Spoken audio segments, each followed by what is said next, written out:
नमस्कार दोस्तों, मैं हूं आर के श्रीवास्तव। आर के टॉक्स में एक बार फिर आपका स्वागत है और चलते हैं आज के अगले एपिसोड नंबर 6 पे और उस पे बात करेंगे दो बहुत ही इम्पॉर्टेंट की डिफरेंशिएटर्स। और ये दो की डिफरेंशिएटर्स आपको हेल्प करने जा रहे हैं अपने फाइनल डिसीजन को लॉक करने में।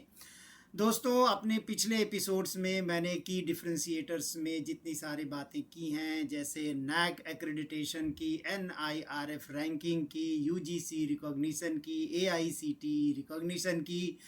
इंटर्नशिप की, प्लेसमेंट की और अलमनाई नेटवर्क की, मैं सोचता हूँ ये सारे एपिसोड के जो कि डिफरेंशिएटर्स हैं, वो जो भी यूनिवर्सिटी और कॉलेज के एडमिशन ऑफ़र आपके पास हैं, वो सब एडमिशन ऑफ़र पे आप ये सब की डिफरेंशिएटर्स अप्लाई किए होंगे, अपनी एक रिसर्च किए होंगे और अपनी जानकारी को और ज़्यादा सॉलिड किए होंगे। और मैं समझता हूँ कि अब आप अपने फाइनल डिसीजन की तरफ हैं और कौन सा यूनिवर्सिटी या कॉलेज आपके लिए बेहतर है, ये एक कॉन्क्रीट डिसीजन पे पहुंचने वाले होंगे।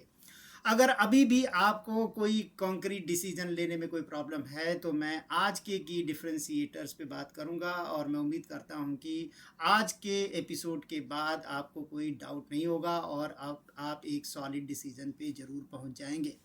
तो चलिए दोस्तों, बात करते हैं कि आज का अगला की डिफरेंशिएटर यूनिवर्सिटीज़ कॉलेजेस के लिए क्या है।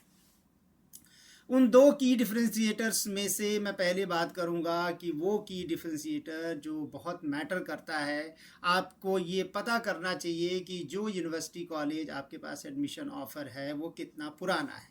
दोस्तों, पुराना और नया ये खेल, आज ये गेम आज हम अनलॉक करेंगे और आपके सामने लाएंगे कि इसकी कितनी इम्पोर्टेंस है।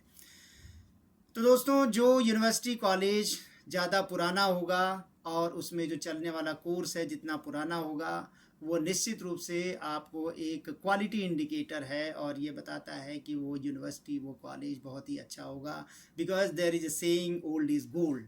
ये कुछ लोग ऐसा मानते हैं कि 100% ट्रू नहीं होता, लेकिन फिर भी हम इस पे बिलीव करते हैं, उसको लेकर के आगे चलते हैं। तो आप ये चेक करेंगे कि जो यूनिवर्सिटी कॉलेज ऑफ़र आपके पास है वो कितना पुराना है और उस यूनिवर्सिटी कॉलेज में जो कोर्स आप ज्वाइन करने जा रहे हैं, the course which you are interested in, how old that course और program is. Both the indicators, if you evaluate, then after there my recommendation would be, if university is very old but then the program which you are interested is new, I would say partially no, this is not a good decision. Similarly, if you evaluate that the university is very new but then course or the program which you are interested in, still I would say partially no, and you should not go for the choice for this university or this college or this program. Similarly friends, if you find that the university is new and course is also new, then I will say strongly no. And finally, if you find that the university or college is old, establishment is very old, and course and program where you are going to join is also very old, then I would recommend that yes, strongly yes, and somebody should follow and somebody should log this choice if you find that university is old and the program or the course which you are interested in is also old.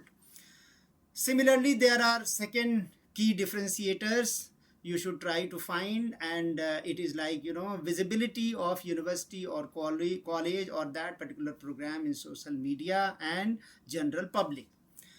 आप इसको कैसे पता करेंगे कि कोई university, कोई college, कोई किसी प्रोग्राम के लिए बहुत सारा एडवर्टीज़मेंट देते हैं और कई बार एडवर्टीज़मेंट देते हैं, एडमिशन नोटिफिकेशन देते हैं, और उसके लिए बहुत सारा उनका अप्रोच सोशल मीडिया में होता है, जैसे इंस्टाग्राम, फेसबुक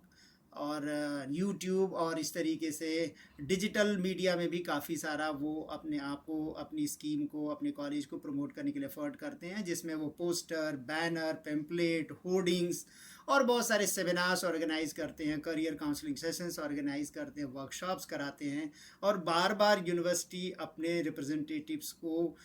बच्चों के बीच में भेज करके अपनी स्कीम को, अपने कॉलेज को प्रमोट करने की कोशिश करते हैं। फ्रेंड्स, अगर इस तरीके की कोई चीज़ें हो रही हैं तो ये मान के चलिए कि यूनिवर्सिटी में क्वालिटी अंडर क्लाउड है, और ऐसी कोई सी यूनिवर्सिटी कॉलेज में आपको एडमिशन लेने से बचना चाहिए, ये मेरी एडवाइस होगी।